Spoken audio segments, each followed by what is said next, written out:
บ่ครั้งแรกในการเดินทางขับรถเคยขี่แต่ยนต์เลยบ่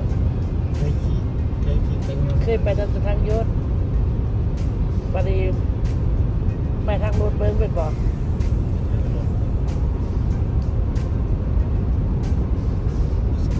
มันสิม่วนกันแตกต่างกันแบบใดเป็นบ่กับยนต์กับขี่ยนต์ไปทางนั้นเอาเบิ่งชิโน่พี่น้องเบิ่งชิโน่หลายๆ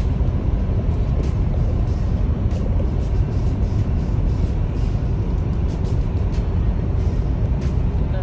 เขาเบื่อ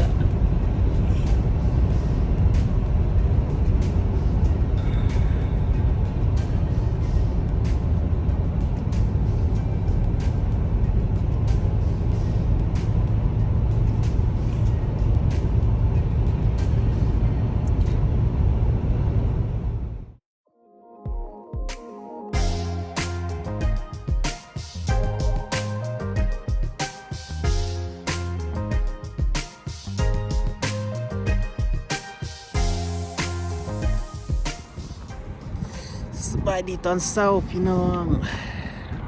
อย่างนี้ฮอตอาริโซนาจุดกลางอาริโซนาแหละเป็นเมืองอาริโซนาเด้อ